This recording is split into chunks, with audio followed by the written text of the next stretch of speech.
In the previous class we have seen about क्या क्या देखा हमने gestational age. We have seen gestational age, appropriate for gestational age. Okay, neonate का definition, low birth weight का definition, very low birth weight का definition, term baby, preterm baby, post-term baby, right? We have seen all these, premature baby. Okay, or we have also seen classification according to the mortality, classification according to the gestation age, classification according to the weight. ठीक है, और we have also seen the immediate physiological changes in the newborn. Respiratory system में changes in the circulatory system as well as the neurological system and digestive system. We have even seen the renal system का जो effect पड़ेगा cow milk से. ठीक है, because cow milk has high protein, so the baby can, the infant cannot able to, neonate cannot able to digest the protein. Okay, and we have also seen what you have seen, pseudo menstruation. कौन है?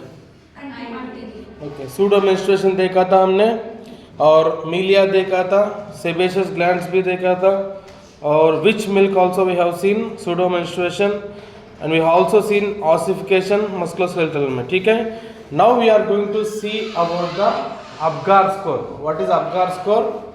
APGAR. ठीक है, Apgar. 3, 4, 5, 6, 7, 8, 9, 10, 11, 12, 13, 14, 15, 16, 17, 19. लिख लेना 19%.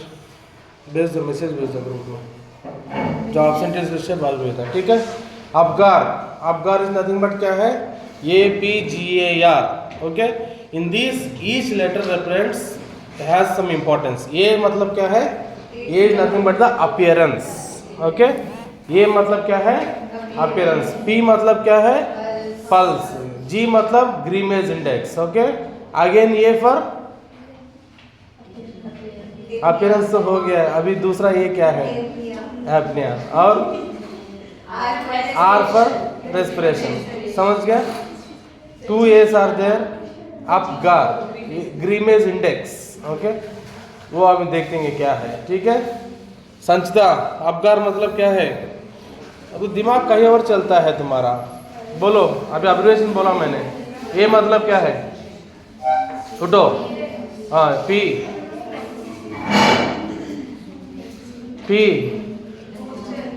Posture नहीं है. हाँ, G मतलब क्या है? रुको, लास्ट. G मतलब क्या है? उठो जल्दी. Stand up. नहीं, आई हैव टोल्ड एक्सप्लेन अपना Apgar ना. Apgar का 5 APGAR एक्सप्लेन किया. तुम बातें कर रहे हैं. उठो. G मतलब क्या है? दूसरा ये क्यों नहीं सुना? A मतलब अपीयरेंस, P मतलब पल्स, G मतलब ग्रीमेज इंडेक्स, दूसरा ग्रीमेज इंडेक्स. ओके, वो बताएंगे क्या है. दूसरा ये एपनिया, R फॉर रेस्पिरेशन. ठीक है, बट याद रखना है. ठीक हो, for assessment of immediate newborn assessment में Apgar score is very important. Okay, APGAR. देखो, Apgar score is quantitative method of assessing of infants' respiration, circulation and neurological status. It is done at 1 minute and 5 minutes after birth. बच्चे पैदा होने के तुरंत 1 minute से लेकर 5 minute तक Apgar score आपको असेस करना है. ओके, जैसे आप एक्सीडेंट केस आए तो क्या असेस करोगे उसको? GCS असेस करोगे ना, ग्लासगो कोमा स्केल. जैसे Apgar score is mandatory for the neonate. समझ गया? यहाँ देखो, maximum Apgar score is 10. Maximum Apgar score is 10. Okay. Next, and the score more than 7 is considered as a satisfied. Okay. Maximum score is 10 and 7 से ज़्यादा जो भी आता है उसको हम क्या है? satisfactory बोल देते हैं. अगर score of 4 to 6 के बीच में indicates moderate distress and 0 to 3 represents a severe distress. Okay. What is the maximum score? 10. And 7 के बाद जो है और 4 to 6 में और 0 to 3 का ठीक है, अब हम देखते हैं अपगार में सबसे पहले हार्ट रेट देखते हैं, ठीक है। What is the pulse, normal pulse of the neonate as per your knowledge? More than 100। 30 कहाँ से आता है? हाँ, रेस्पिरेशन नहीं, हार्ट रेट का बात कर रहा है, पल्स का बात कर रहा है, ओके। 120 भी नॉर्मली है, ओके। देखो यहाँ पे अगर टेबल दिया गया, देखो अगर हार्ट रेट नहीं है तो इसका एब्सेंट है, इसका कितना मार्क मिलेगा? 0 मार्क मिलेगा हार्ट रेट के लिए। अगर हार्ट रेट 100 से कम है तो 1, 100 से ज़्यादा है तो 2 मार्क। समझ गया? हार्ट रेट का कैसे मार्क देंगे? हार्ट रेट बिल्कुल नहीं है तो 0 देंगे, 100 से कम है तो 1 मार्क देंगे, 100 से ज़्यादा है तो 2 मार्क देंगे। और रेस्पिरेटरी रेट देखो, अगर बिल्कुल एब्सेंट है तो 0 देंगे, इरेगुलर और स्लो है तो 1 मार्क देंगे, और गुड और स्ट्रांग क्राई है तो उसको कितना मार्क देंगे? 2 मार्क देंगे। हार्ट रेट हो गया, रेस्पिरेशन हो गया। तीसरा मसल टोन, जैसे ग्रीमेज इंडेक्स बोला ना, that is nothing but the muscle tone, okay. इसमें क्या है, अगर कोई लिम्प है तो मूवमेंट नहीं, रेस्पॉन्स नहीं है तो उसको 0 देना है। और some flexion of the extremities, what is flexion? Flexion extension. Some flexion है तो उसको कितना मार्क देना? 1 मार्क देना है। वेल फ्लेक्स्ड, अच्छा से मोड़ रहा है, उसको कितना मार्क देना? 2 मार्क देना है। रिफ्लेक्स इरिटेबिलिटी, यहाँ पे देखो रिफ्लेक्स में क्या है? नो रेस्पॉन्स, कोई भी अगर रिफ्लेक्स के लिए रेस्पॉन्स नहीं दिया तो 0 मार्क देना है। ग्रीमेज थोड़ा बहुत दिया तो उसको 1 मार्क। और क्राई और स्नीजेस, रिफ्लेक्सेस में अगर हम कुछ किया तो वो क्राई करेगा, स्नीज करेगा, उसको कितना मार्क देना है? 2 मार्क देना है। और सबसे लास्ट क्या है? कलर। कलर में क्या देखना है? ब्लू और पेल कलर हो तो 0 मार्क देना है, पिंक कलर है तो एक्सट्रीमिटीज ब्लू है तो 1 मार्क देना। याद रखना, ब्लू कलर क्या है? ब्लू कलर या ब्लू कलर है तो बिल्कुल 0 कलर, पेलनेस, ओके। थोड़ा पिंकिश है, एक्सट्रीमिटीज ब्लू कलर है, इसको 1 मार्क देना है। और कंप्लीटली पिंक है तो कितना मार्क देना है? 2 मार्क। टोटली कितना हो गया? Maximum score is 10, 7 is the satisfactory, 4 to 6 is the, and 0 to 3 है तो सीवियर डिस्ट्रेस, ठीक है। सबसे पहले क्या देखा हमें? हार्ट रेट देखा है, अगर बिल्कुल नहीं है तो 0, लेस देन 100 है तो 1 मार्क, मोर देन 100 है तो 2 मार्क्स। सेकंड पॉइंट क्या है? रेस्पिरेटरी, ठीक है। एब्सेंट है तो 0, इरेगुलर है तो 1 मार्क, और गुड और स्ट्रांग रहे तो 2 मार्क। और मसल टोन, लिम्प है तो 0, थोड़ा बहुत फ्लेक्शन करे तो 1 मार्क, अच्छे से फ्लेक्शन करके क्राई और स्नीजिंग करे तो वेल फ्लेक्स है तो 2 मार्क्स। नेक्स्ट रिफ्लेक्स में देखो, नो रेस्पॉन्स है तो 0, ग्रीमेस मतलब थोड़ा बहुत रेस्पॉन्स है तो 1 मार्क, ज़्यादा रेस्पॉन्स मतलब अच्छा रेस्पॉन्स क्राई और स्नीज किया तो 1 मार्क है। कलर में देखो, ब्लू कलर और पेल कलर है तो 0 मार्क देना है। अगर बॉडी में पिंक कलर है, एक्सट्रीमिटीज ब्लू कलर है तो 1 मार्क देना है। और पूरा पिंक है तो 2 मार्क देना, टोटल 10, ओके। आपको वाइवा में पूछा जाएगा what is the minimum score of the Apgar, what is GCS नहीं अपगार, मैक्सिमम अपगार स्कोर कितना है, मिनिमम अपगार स्कोर कितना है। अगर बच्चे डेथ हो गए तो अपगार स्कोर कितना होता है? ना, इसी का इंडेक्स है हमारा रेस्पॉन्स। बच्चे जो भी रेस्पॉन्स देता है उसके हिसाब से हम अपगार स्कोर लिखेंगे। अब जीसीएस लिखते हैं कि कब लिखते हैं? जब पेशेंट का एक्सीडेंट हो गया, कॉन्शियसनेस चेक करेंगे और आई रेस्पॉन्स देखेंगे। देयर आर 5 to 6 ओरिएंटेशन भी देखेंगे। 6 concepts are there in GCS, यहाँ पे सिर्फ 5 कॉन्सेप्ट्स है, ओके। हार्ट, एक बार रिपीट करो। सबसे पहले क्या है? हार्ट रेट है, रेस्पिरेशन है, मसल टोन है, रिफ्लेक्स इरिटेबिलिटी है, कलर है, okay. All these are the 5 factors which are included to assess the Apgar score, ठीक है। यहाँ पे डायग्राम में भी दिया गया है, you can see Apgar score. Next we go to the immediate newborn assessment. Newborn बच्चा पैदा होने के तुरंत हमें अपगार स्कोर करना ही करना है, समझ गया? कब करना है अपगार स्कोर? 1 मिनट से लेकर 5 मिनट के अंदर अंदर अपगार स्कोर आप असेस करना है। याद रखना, क्योंकि आप नियोनेट में काम करोगे या गायनिकोलॉजी में भी काम करोगे, बच्चा पैदा होने के तुरंत आप क्या करना? पहले अपगार स्कोर करना है, ठीक है। इसके बाद आगे हम देखेंगे क्या क्या करना है। सबसे पहले अपगार स्कोर करना, वो सबसे मेन पॉइंट है। दूसरा, recording of the birth weight, समझ गया? Birth weight, normal birth weight कितना है? 2.5। आपको बच्चा पैदा होने के तुरंत आपको वेट रिकॉर्ड करना है। Umbilical cord is examined for presence of 2 umbilical arteries and 1 vein. Underline करो उसको, 2 umbilical arteries and 1 vein should be there. ऐसे कैसे भी याद करो मुझे पता नहीं, ए मतलब 2A, A2 ऐसे याद रखो, ठीक है। कितना आर्टरीज होता है? 2 आर्टरीज एंड 1 वेन, इसको देखना पड़ेगा। या next, orifice counting and checking their patency. What is orifice? Opening. We have 9 openings normally बोला तो, अगर अच्छा टर्मिनोलॉजी बोला तो एक ओरल है, एनल है, और जेनेटल एरिया में मेल जेनेटल है तो फीमेल जेनेटल है, और 2 नोस्ट्रिल्स, 1 माउथ, कितना हो गया? 2, 3, 4, 5, 6, 7, और अम्बिलिकल कार्ड भी देखना पड़ेगा, ठीक है। हाँ, ये सारा ऑरिफाइसेस देखना पड़ेगा। मतलब ये आंखें वाला ऑरिफाइस तो सिर्फ देखने के लिए है, वो पासेज नहीं है, समझ गया? आंखें वाला जो ऑरिफाइस है वो पासेज नहीं है, ये तो पासेज है, ये पासेज है, ये भी दिख जाएगा, तो इसमें से देखना चाहिए ओपन हो रहा नहीं हो रहा है, ठीक है। This is the third step. सबसे पहले स्टेप क्या है? Apgar score. सेकंड स्टेप है वेट असेस करना है। तीसरा क्या है? अम्बिलिकल कॉर्ड चेक करना। चौथा क्या है? ऑरिफाइस। ऑरिफाइस नीचे दिया गया, माउथ है। और you know about cleft lip and cleft palate, right? जब माउथ को आप खोलोगे, माउथ को असेस करोगे, you need to assess the presence of the cleft lip और cleft palate. Okay, what is cleft palate? कौन बोल सकता है? उठ के बताओ, व्हाट इज क्लेफ्ट पैलेट? जल्दी।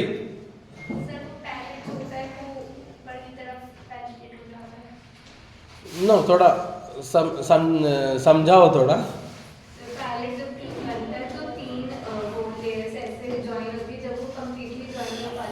ठीक है, बैठो। Improper closure of the palate, improper closure of the palate, या हमारा पैलेट में जो रूफ में होल होना है एक तरह से, ठीक है। होल्स ऑन द रूफ एक तरह से लेट टर्मिनोलॉजी में, नहीं तो अगर ऑफिशियली आप बोलना चाहे तो improper closure of the palate, okay. और यहाँ पे improper closure of the lips is called as cleft lip. ये दोनों असेस करना है। नेक्स्ट क्या असेस करना है? Ears and nose. Anus is checked for the imperforation और malformation. Urethra is checked for hypospadias, epispadias. ये क्या है? Epispadias, hypospadias. अगर यूरेथ्रा ऑरिफाइस वेंट्रल सरफेस में ओपन हुआ तो हाइपोस्पिडासिस, एपी मतलब अबव, ठीक है। और नीचे देखो, ये I think you have seen this in pathology also and also in anatomy, okay. Next, any visible lesions on the back और फ्रंट। अगर कोई भी बैक और फ्रंट में लीजन्स है तो देखना पड़ेगा। Next, transition assessment during the period of reactivity. यहाँ पे देखो, the period of first 24 hours of life is the period of reactivity. सबसे पहले 24 घंटे में बच्चे का रिएक्टिविटी हमें समझना चाहिए और असेस करना चाहिए। फर्स्ट पीरियड ऑफ रिएक्टिविटी देखो, first 6 to 8 hours of birth is the first period of reactivity. During the first 30 minutes of the birth, the neonate is very active and alert. He cries and has strong sucking. ठीक है, the time is the best for breastfeeding and eye to eye contact. During this time the following assessment is done. ठीक है, पहले 24 घंटे में क्या क्या करना है? General examination, anthropometric assessments. What is general examination? ये अभी हमने देखा ना, ऊपर से निकल जो जनरल एग्जामिनेशन मतलब through inspection what you are doing, okay. Next, anthropometric measurements, head circumference होगा, चेस्ट सर्कमफरेंस होगा, बेबी का लेंथ होगा, हाइट होगा और वेट होगा, ठीक है। Next, head to toe examination, ठीक है।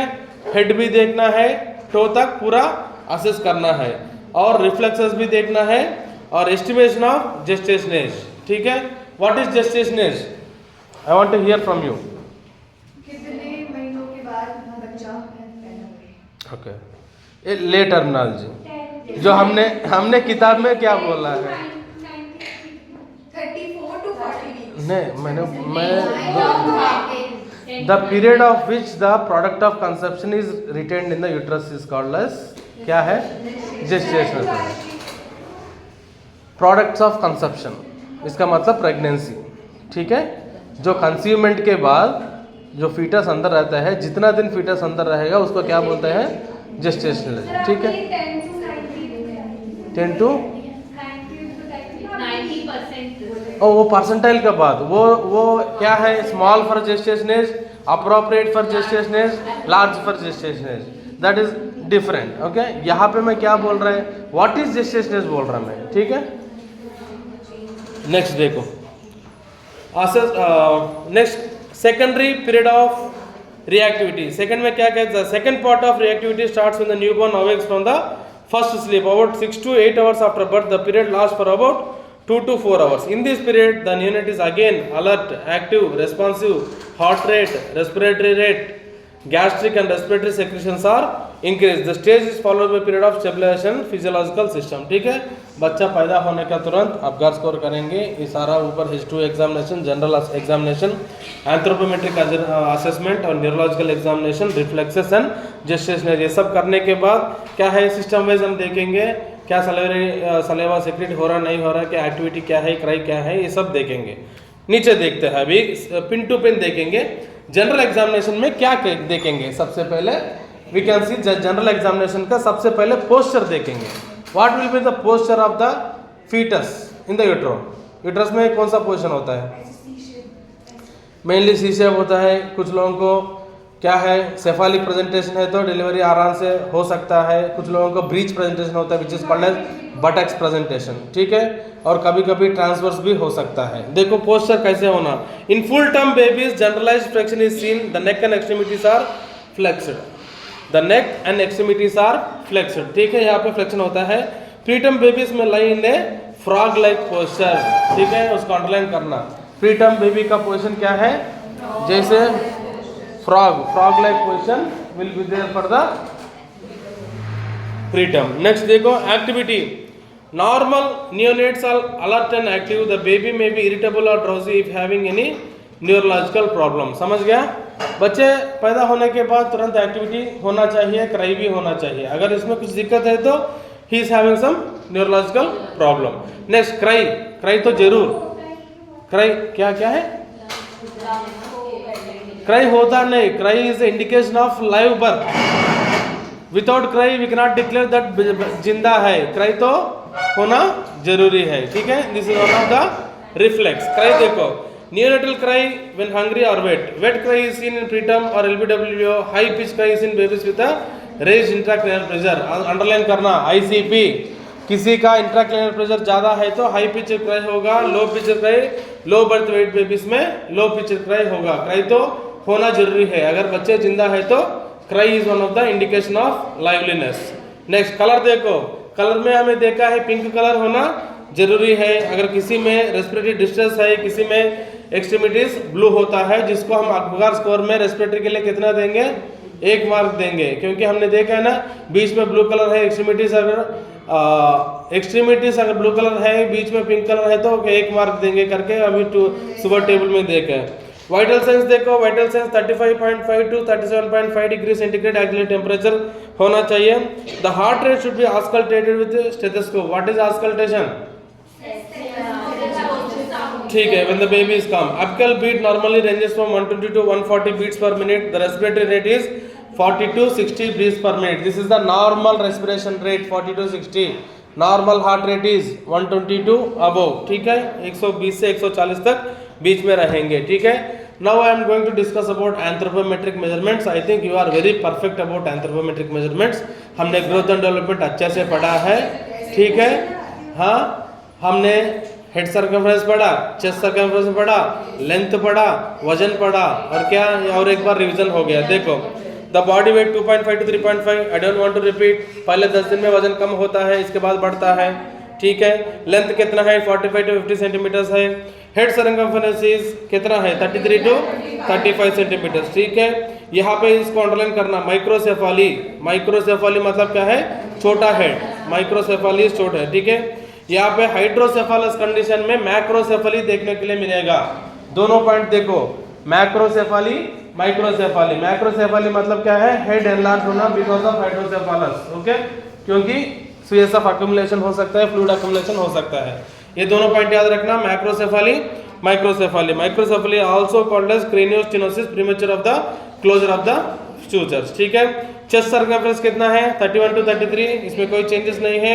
It is 2 to 3 centimetre less than the head circumference. ठीक है, ये पॉइंट ने पहले बोला है. ठीक है. Now will see head to toe examination. Skin कैसे होना चाहिए, पिंक. पिंक तो है.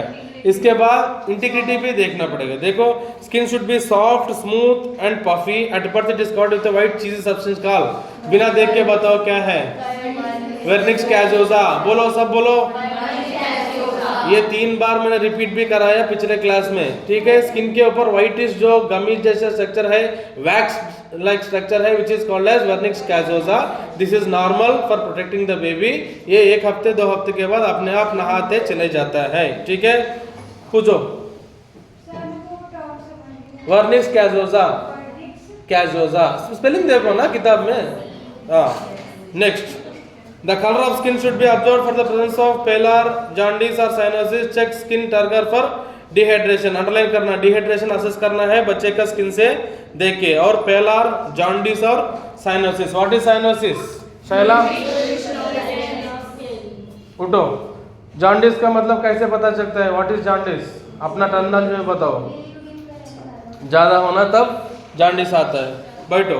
हेड देखो, new bones skull bones are not completely fused. अभी दोबारा मैं पूछने वाला हूं, एंटीरियर फोंटेनेले पोस्टीरियर फोंटेनेले कब फ्यूज होंगे, ठीक है। नैंसी बताओ। Anterior silent. यहाँ पे क्या है? सूचर्स हम देखेंगे, फोंटेनेले देखेंगे। सामने वाला कब? ठीक है, ऐसे मत बोलो, एंटीरियर फोंटेनेले पोस्टीरियर फोंटेनेले बोलो, ठीक है। नेक्स्ट आगे क्या है?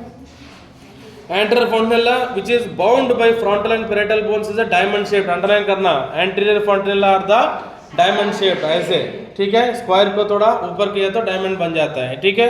द पोस्टर यहाँ पे सेंटीमीटर्स देखो, 2.5 into 4 सेंटीमीटर्स होगा, वो भी अंडरलाइन करो, वो भी इंपॉर्टेंट है, ठीक है। द anterior fontanella किस किस से बनता है?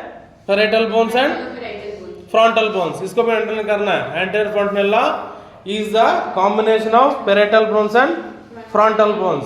उसको पीएफ कैसे याद करो, ठीक है। पैरेटल बोन्स और फ्रंटल बोन्स दोनों मिला के एंटीरियर फ्रंटनेला बन जाता है। उसका शेप क्या है? डायमंड शेप का है। उसका साइज क्या है? 2.5 into 4। और ये कब क्लोज होंगे? ठीक है। The posterior fontanelle bounded by occipital and parietal, इसको भी अंडर करना। वहां पे पीएफ देखा, यहाँ पे पीओ देख रहे हैं। पीएफ का मतलब क्या है? Parietal and frontal. पीओ का मतलब ऑक्सीपिट। उसका शेप क्या है? साइज क्या है? ठीक है। पोस्टीरियर फ्रंटल का साइज क्या है? दिया इधर। शेप बताओ।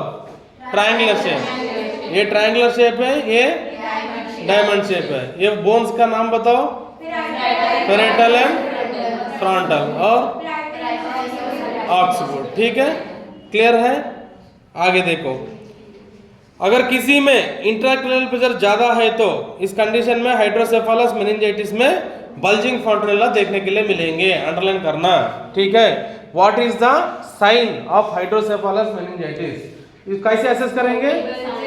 फोंटेनेला विल बी बल्ज, ठीक है। अगर यहाँ पे टच करके देखा तो वो बल्जिंग दिखेगा, ठीक है। नेक्स्ट, डिप्रेस्ड फोंटेनेला में इंडिकेट डिहाइड्रेशन। डी याद रखो। Depressed fontanelle is the representation of dehydration, ठीक है। नेक्स्ट, कल should also be examined for cephalohematoma। Underline करना, cephalohematoma। cephalohematoma is nothing but the head के ऊपर जो छोटा छोटा ब्लड का जो आता है ना, हेमाटोमा क्लॉट्स होता है during the process of delivery. It happens, it's a normal, okay. इधर जब बच्चे को खींचते समय ना थोड़ा ब्लड का क्लॉट हो जाता है, वो अपने आप निकल जाता है, which is called as cephalohematoma, सर के ऊपर, ठीक है। Which is also called as caput succedaneum. यहाँ पे देखो, ये टर्मिनल याद रखना। ये जो सर है ऐसे बाहर आते समय वेजाना से थोड़ा शेप भी बदलता है, राउंड शेप ना, थोड़ा स्क्वीज करना पड़ता है ना, इसलिए थोड़ा शेप होता है, which is called as caput सक्सीडियनम, ठीक है। बोलो क्या क्या है? कैपेट सक्सीडियनम, ऑल्सो सेफेलोहेमाटोमा। ये जो नया टर्मिनोलॉजी याद रखना, सेफेलोहेमाटोमा, कैपेट सक्सीडियनम। इसके अलावा जो ग्रीस जैसे हमारे स्किन के ऊपर व्हाइट कलर को क्या बोलता है? वर्निक्स कैजोसा, ठीक है। This is the normal, okay. Cephalohematoma भी नॉर्मल है, वो बाद में 2 हफ्ते के बाद अपने आप ठीक हो जाता है, राउंड शेप आ जाता है। 2 हफ्ते नहीं, 1 हफ्ते में क्लियर हो जाता है, ठीक है। This is called moulding. जब बच्चे बाहर आता है, फीटस जो बाहर आता है, the process of changes we can see in the body of fetus is called moulding. अपने आप को मॉडिफाई करना बाहर आने के लिए, विच इज कॉल्ड मोल्डिंग। आगे देखो, फेस कैसे होना चाहिए? सिमेट्री होना चाहिए, याद रखना। Symmetry, what is symmetry?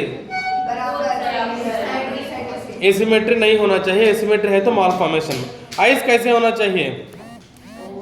Ice B symmetry देखना पड़ेगा, ठीक है। Eyes see for the eye position, the distance between the inner canthus of both eyes should be 2 centimetres, ठीक है। और notify any abnormal eye discharge, haemorrhage और inflammation, eyes में ये देखना पड़ेगा। ईयर्स में क्या देखना पड़ेगा? In term infant the ear cartilage is well formed, malformed और low set ears are seen in Down syndrome. Underline already Down syndrome में मैंने बोला है लो set of years, okay. Down syndrome में क्या होता है? लो सेट ऑफ ईयर्स होता है, इसका डाउन सिंड्रोम का एक सिम्टम है। Next, Moro reflex also called as startle reflex on hearing loud noise indicates audibility. बच्चे के ईयर्स काम कर रहा नहीं कर रहा कैसे पता चलता है? आवाज करना है तब पता चलेगा, बच्चे कुछ रिएक्शन देते हैं, which is called as Moro reflex also called as startle reflex. हम आगे रिफ्लेक्सेस देखेंगे, बड़ा लिस्ट है, ठीक है। नेक्स्ट, माउथ में नोज में क्या देखना है? 2 नोस्ट्रल्स होना चाहिए, ये पेटेंसी देखना पड़ेगा, या पेटेंट है या नहीं है। कभी कभी एक पेटेंट होता है, एक पेटेंट नहीं होता है, उसको असेस करना पड़ता है, ठीक है। Examine nose for its shape and nasal bridge. Next, nasal flaring indicates respiratory distress. Next देखो, माउथ में क्या है? The mouth and throat can be examined when the neonate is crying और यार्निंग। जब मुंह खुल गया तो अंदर देखना पड़ेगा, ठीक है। कशिश, यू आर हियरिंग और you are somewhere. Afterwards you can see ना, you are missing some points if you are checking in internet regarding Capers accident। क्या देख रहे हैं? नोट्स लिख रहा है। Better to take pen and paper, okay, ठीक है। माउथ देखो, माउथ में क्या देखना है? The mouth and throat can be examined when the neonate is crying और yawning. Observe for cleft lip and cleft palate. दोबारा आ गया यहाँ पे, ठीक है। Cleft lip and cleft palate को असेस करना है। Next, while plaques adhering the oral mucosa and tongue indicate infection by candida albicans। Underline करना, ये इन्फेक्शन होने का ज़्यादा चांस है। नेक्स्ट देखो, नेक में क्या देखना है? The neck is palpated for any lymphadenopathy. ये है ना नेक, इसको पाल्पेट करने देखना है, कोई अबनॉर्मल स्वेलिंग तो है क्या, कोई ट्यूमर्स है वो देखना पड़ेगा, अबनॉर्मल मासेस को चेक करना पड़ेगा। अभी दोबारा हम चेस्ट में आएंगे। चेस्ट सर्कमफ्रेंस कितना है? ठीक है, इसको बैरल शेप होना चाहिए। द ब्रेस्ट में भी engorges and having witch milk due to stimulation of maternal hormones. ये तो मैंने बोला है ना, विच मिल्क मतलब क्या है? फर्स्ट मिल्क है बेबी में, मदर में? किसी ने मदर बोला, देखो, someone told mother, that's why I am asking, ठीक है। Witch milk is a milk which is coming in the baby because of the influence of the mother hormones. Pseudo menstruation भी मैंने बोला, ठीक है। these two are the effects of what you call maternal hormones on the baby, ठीक है। which milk होता है? दूसरा सूडो मेंस्ट्रुएशन होता है। मदर का फर्स्ट मिल्क को क्या नाम है? कोलेस्ट्रम। इतना बार बोलने के बाद भी डाउट है बच्चे को, क्या करना है? हाँ, कोलेस्ट्रम के बारे में इतना बोला मैंने। हाँ, आगे देखो। नेक्स्ट, abdomen देखो, abdomen कितना होना चाहिए? The abdomen on palpation should feel soft, there should be no palpable mass. The liver edge can be palpated from 1 to 3 centimeters below the costal margin। Liver को भी हम palpate करके देखना है। आगे, the tip of spleen is palpated on the left, the abdomen should not be distended or scaphold, ठीक है। वहाँ पे अंडरलाइन करना, abdomen distended नहीं होना चाहिए। Look for the presence of umbilical cord and inguinal hernia। What is hernia? प्रिया, या बैठो, इंग्विनल हेर्निया है तो देखना पड़ेगा, ठीक है। नेक्स्ट क्या है? The umbilical cord should be inspected for the presence of 2 arteries and 1 vein. ये भी बोला, ठीक है। Auscultate abdomen for the presence of the bowel sounds के लिए हम ऑस्कल्टेट करना पड़ेगा। अभी आता है फीट और हैंड्स, ठीक है। हमें कितना फिंगर्स है? 5 fingers, 5 5 5 5, okay. 4 fingers and 1 thumb, but this is also considered as a finger, okay. अभी मेरा बेटी का क्लास में भी यही बोलने लगा, चार एक अंगूठी 4, हाँ, ये बोलने लगा अंगूठा, हाँ, मैंने लिखा है इसमें 5 उंगलियां करके लिखो। फिर उसका हिंदी मैडम ने बोला नहीं 4 क्या है? 4 उंगलियां, एक अंगूठा। अंगूठा भी उंगली है ना? अंगूठा इज अंगूठा, बट ठीक है, पीडियाट्रिक में हमारा पास 5 फिंगर्स है एक हैंड के लिए, छोड़ दो, ठीक है। हाँ इसका अलग से रिजर्वेशन है, क्यों? ये भी फिंगर ही तो है, क्यों? Without thumb nothing is possible ना। इसमें क्या है ना, thumb will give, see I know thumb has its own importance. Without thumb these fingers cannot work, because thumb should give support to these remaining 4 fingers, even for eating, even for writing, whatever the activity we do, without this finger we can't do anything. कर सकते हैं, ये भी नहीं है तो भी कर सकते हैं, विदाउट थंब नहीं कर सकते, क्योंकि ये चारों को सपोर्ट देने वाला यही है, ठीक है। इसलिए थंब का इंपॉर्टेंस होगा। फिर पैर में कैसे? ओके, थंब तो है, हाँ टो बोलते हैं, यहाँ थंब बोलते हैं और टो बोलते हैं, फिंगर ही है वो भी, ठीक ठीक है बेटा। देखो लुक ऑफ क्रीज इन, ठीक है, यहाँ पे फिंगर्स में क्रीसेस देखना है। What is creases? Lines, okay, creases देखना है। पामार्टिस, डाउन सिंड्रोम, और observe the number of digits. इसको अगर ऑफिशियल टर्मिनोलॉजी बोलो तो डिजिट्स है, ठीक है। डिजिट्स को क्या बोलता है? हाँ, अगर फ्यूज हो गए तो क्या बोलते हैं? सिंडैक्टाइली। अगर एक उंगली ज्यादा है तो पॉलीडैक्टाइली, याद रखना है, ठीक है। एक ऋतिक रोशन का एक फिंगर ज्यादा है ना, ठीक है, एक फिंगर ज्यादा है तो क्या बोलते हैं उसको? पॉलीडैक्टाइली। अगर फ्यूज हो गया तो, ठीक है, ये देखना पड़ेगा बच्चे में जब पैदा होने का, ठीक है। अब बताओ सानिया, व्हाट इज सिंडैक्टाइली? उठो, सिंडैक्टाइली मतलब क्या है? उठो। What is polydactyly, what is syndactyly? उसको क्या बोलते हैं? नॉट ओनली 6, इसमें भी 7 हो सकता है, 8 भी हो सकता है, मोर देन 5, ओके। हाँ, सिंडैक्टाइली 2। मैंने एक वर्ड यूज किया इंग्लिश में, क्या है?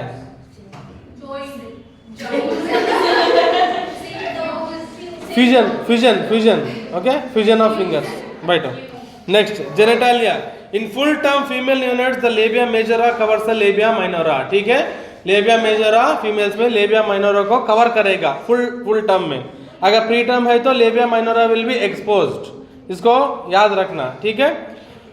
In full term, labia majora will be covering the labia minora and clitoris is visible opening the separating labia. The urethral opening is situated behind the clitoris. Vaginal bloody discharge, which is also called as pseudo menstruation, may be noticed due to the abrupt withdrawal of maternal hormones. The full term male units scrotum large हो जाएगा, pendulous मतलब outside the body दिखेगा, darkly pigmented and testes are descended, testis descend होगा। The penis should be inspected for location of any urethral opening, ठीक है। Female में क्या देखना है? वेजिनल ओपनिंग देखना है, लेबिया मेजोरा, लेबिया माइनोरा का देखना है, क्लाइटोरिस का है देखना है। अगर प्री टर्म है तो वो अंडर डेवलप्ड होंगे, लेबिया मेजोरा कंप्लीटली डेवलप नहीं होगा। नॉर्मली फुल डेवलपमेंट में क्या होता है? Labia majora will be covering all the labia minora as well as the clitoris, वैसे नहीं दिखेगा। अगर प्रीमेच्योर है तो दिखेगा, ठीक है। और फीमेल मेल्स में क्या देखना है? डिसेंडेड टेस्टिस को देखना है, ठीक है। अगर प्रीमेच्योर है तो टेस्टिस डिसेंड नहीं होगा, ठीक है। और penis should be inspected for the abnormal orifices, ठीक है। जैसे मैंने बोला ना, एपिस्पेडासिस, हाइपोस्पेडासिस, वो भी अब देख सकते हैं, ठीक है। Next, inspect the spine for any mass opening. Spine को क्या करना है? एंड टफ्ट ऑफ हेयर और प्रोट्रूडिंग सैक, इस सैक को भी हमें देखना है। Come to the neurological assessment, क्या देखना है इसमें? मजिल टोन देखो। सबसे पहले 3 पैरामीटर्स होंगे, posture, passive tone, active tone, ठीक है। मजिल में क्या क्या देखना है? Posture, passive tone, active tone. Posture में क्या देखना है? सबसे पहले देखो जॉइंट मोबिलिटी, ठीक है। In preterm babies the joints are relatively stiff, so the degree of flexion at ankle and wrist is limited. In term babies joints are more flexible and relaxed, समझ गया। जैसे प्री टर्म में अभी हमने जेनिटालिया को देखा है, इसका जॉइंट्स में भी इतना आसान से मूवमेंट नहीं होता है, फ्लेक्शन एक्सटेंशन इतना आसान से नहीं होता है। प्री टर्म में तो स्टिफ होता है, ओके। नेक्स्ट, ऑटोमेटिक रिफ्लेक्सेस देखो। मोरल रिफ्लेक्स, ऐसे मैंने बोला ना, स्टार्टल रिफ्लेक्स, ठीक है। नेक्स्ट क्या है? प्यूपिलरी रिफ्लेक्स, प्यूपिल रिफ्लेक्स करेगा लाइट के लिए। नेक्स्ट ब्लिंकिंग, आपको पता है blinking. Grasping, what is grasping, उठाओ उसको, ग्रास्पिंग उठाओ। नेक्स्ट रूटिंग देखो, what is routing. Next sucking reflex, help in the neurological health of the neonate. Next come to body movements. If neonate is not sleeping and is active and alert, the body moves extremities actively. अभी main part में आ जाएंगे, यहाँ पे 18 reflexes है, each and every reflex is very important, ठीक है। इसको ऐसे बाय हार्ट करना पड़ेगा, जैसे अबगार स्क्वायर आपने देख लिया ना, यहाँ पे भी 18 रिफ्लेक्सेस होंगे बच्चे में, ये देख लो। सबसे पहले रिफ्लेक्स क्या है, ब्लिंकिंग रिफ्लेक्स। इसका क्या है, infant blinks at sudden appearance of bright light और approach of any object towards side, ठीक है। कोई भी ऐसे ऑब्जेक्ट अगर इम्प्लांट के पास आए तो, इन्फेंट के पास गए तो क्या होगा, ब्लिंक करेगा, सबसे पहले रिफ्लेक्स। दूसरा रिफ्लेक्स क्या है, प्यूपिलर रिफ्लेक्स। क्या करेगा, प्यूपिल constrict when bright light falls on it, ठीक है, ये डिसअपीयर नहीं होगा, ठीक है। ये दोनों परमानेंट रिफ्लेक्सेस है, even in adult age the neonate. Next doll's eye reflex, a head is move to the right और लेफ्ट। अगर इस आई को, हेड को इधर इधर देखे तो आंखें इस तरफ ही देखेंगे, ठीक है, opposite to the head movement is called as, देखो, as head is move to right और left, eyes lag behind and do not immediately adjust to the new position. Infant का हेड को इस तरह करोगे, वो आंखें इसके साथ नहीं जाएगा, थोड़ा समय लगेगा उस तरफ आने के लिए, ठीक है। उसको क्या बोलता है, डॉल्स आई रिफ्लेक्स, ठीक है। ये 3-4 महीने में डिसअपीयर हो जाएगा। नेक्स्ट नीचे आओ, चौथा है sneezing reflex, spontaneous response of nasal passage to any irritant is called as sneezing reflex. और पांचवा देखो ग्लैबुलर रिफ्लेक्स, इसमें क्या है, टैपिंग और brisking on bridge of nose glabella causes eye to close tightly, ठीक है। यहाँ पे कुछ टैप किया तो आंखें बंद होंगे, ठीक है। नेक्स्ट एक ग्लैबुलर हो गया। नेक्स्ट रूटिंग रिफ्लेक्स का मतलब क्या है, the infant turns the head towards any object that touches his cheek, वो रूटिंग रिफ्लेक्स है, 3 से 4 महीने में वो भी खत्म हो जाएगा। सकिंग में क्या है, baby begins to suck in response to stimulation of the circumoral area, ठीक है। इसमें बर्थ में होता है परसिस्टेंट, ड्यूरिंग इन्फेंसी तक सकिंग होता है। Next gag reflex, what is gag reflex, stimulation of posterior pharynx by food और suction causing infant to gag is called as gag reflex, this is gag reflex, okay. Next extrusion मतलब क्या है, जो भी चीज बाहर स्पिल करते हैं उसको क्या बोलते हैं, एक्सट्रूजन रिफ्लेक्स। अगर किसी जो इन्फेंट को पसंद नहीं है वो बाहर निकलने के लिए कोशिश करेगा, देखो, व्हेन टंग इज टच्ड और depressed infant response by forcing it outward, okay. Next cough देखो, irritation of mucous membrane of larynx cause cough, ये persist life long. Next reflexes of extremity देखो, ग्रास्पिंग रिफ्लेक्स क्या है, इसमें Palmer grasp होगा, प्लांटार grass भी होगा। पामार ग्रास मतलब ऐसे पकड़ने को हम क्या बोलते हैं, पामार ग्रास, ठीक है। Touching palms of hands or soles of feet near base of the digits cause flexion of hands is called as palmar grasp, and soles is called as plantar grasp. Next Babinski also called as plantar reflex, ठीक है। इसके बारे में anatomy में पढ़ लिया ना। और क्या करते हैं बेबिंस्की में, stroking outer sole of the foot upward from heel across ball of foot causes toes to be hyperextended. Toes क्या करते हैं, हाइपर एक्सटेंड होता है। अगर एक पेन से या कुछ चीज से हम स्ट्रोल किया तो हील से हाइपर एक्सटेंशन, ठीक है। हाइपर एक्सटेंशन याद रखना ऑल्सो, ओके। 1 साल तक रहेगा, बर्थ से 1 साल तक हाइपर एक्सटेंशन का you can see in Babinski reflex. Next moral startle, all I have repeated all the reflexes, फिर भी यहाँ पे टेबलर कॉलम में दिया इसलिए रिपीट कर रहा है, ठीक है। क्या है स्टार्टल रिफ्लेक्स में, क्या है, लाउड साउंड अगर बच्चे के सामने किया तो वो एक्सटेंशन किएगा करेगा, और abduction of extremities, fanning of fingers, ऐसे, ठीक है। Next Perez reflex also called as when infant is prone on a firm surface, thumb is pressed along spine from sacrum to neck, infant respond of crying, flexing extremities and elevated pelvis and head and lordosis of spine, ठीक है। What is prone position, ठीक है। उसमें spine को अगर दबाए तो ये सारा फैक्टर्स आ जाएगा। क्या क्या है देखो, pressed along spine from sacrum to neck, infant response by crying, flex करेगा एक्सट्रीमिटीज को, और elevated pelvis and head and lordosis of the spine, ठीक है। We can see the spine का लॉर्डोसिस, काइफोसिस, कोलियोसिस होता है, यहाँ पे लॉर्डोसिस होता है। Next coming to the 15th one, tonic neck reflex, क्या है ये, when the infant head is turned to one side, arm and left extend on other side and opposite arm and leg flex. यहाँ पे देखो infant head को एक तरफ हमें किया है, ball's eye में क्या था, आई तो इधर ही है, ये head तो इस तरफ गया, that is ball's eye. यहाँ पे हम क्या देख रहे हैं, when infant's head is turned to one side, arm and leg extend on that side. इस तरफ जो अगर मान के चलो बच्चे को इस तरफ किया मैं, ये दोनों एक्सटेंड करेगा, दूसरा फ्लेक्स करेगा, समझ गया? जिस तरफ हमें हेड को मोड़ा है उस तरफ पैर और हाथ एक्सटेंड करेगा. What is extension? ऐसे, हाँ, और इस तरफ है मोड़ेगा. ठीक है, next that is called as क्या है? Tonic neck reflex. ये सेकंड मंथ में आता है, 3 या 4 महीने में चले जाते हैं. गैलेंट रिफ्लेक्स देखो, stroking infant back along spine causes hip to move towards stimulated side. ये 4 हफ्ते में चले जाएगा.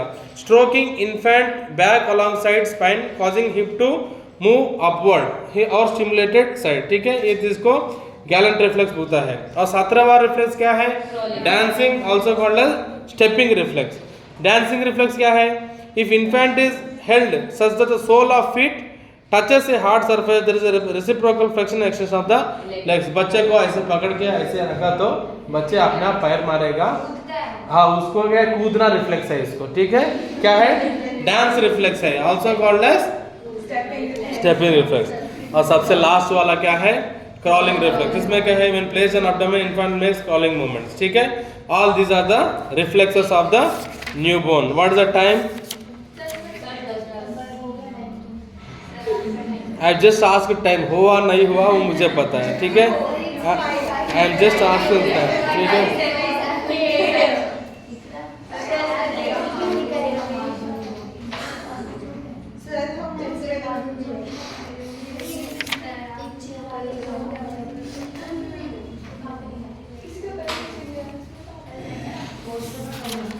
ठीक है बेटा. 5 मिनट ये छोटा है. इसके बाद हम आगे immediate care of the newborn बाद में देखेंगे. याद रहेगा, बहुत इंटरेस्टिंग टॉपिक है. तुम तो नोट्स भी लिख रहे हैं, याद होता है. ठीक है, देखो असेसमेंट ऑफ जेस्टेशनल एज में क्या है? 40. हाँ, कोई बात नहीं, उसमें कम करेंगे. ठीक है, जेस्टेशनल एज कितना है? जेस्टेशनल एज कितना है? 10%. उठो.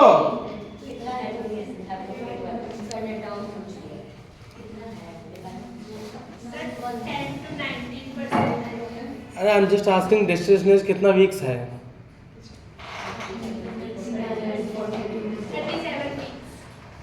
36 to 40 वीक्स. ठीक है, बैठो. इसमें क्या है? Assessment of gestational age. Gestational age को कैसे असेस करेंगे? Can be done using a new Ballard scale. Can be used with neonates born between 20 and 44 weeks of gestation with accuracy to plus or minus 2 weeks. यहाँ पे Ballard scale है, वो हम practical में देखेंगे व्हाट इज Ballard scale. ठीक है, और अभी देखो scoring for assessment of the gestational age. यहाँ पे स्कोर भी दिया गया. स्किन टेक्सचर में देखो, इंस्पेक्शन, पिंचिंग, वेरी थिन अगर जेलाटिनस हो तो यहाँ पे भी. ठीक है, दोपहर में देखेंगे ये सारा. ठीक है.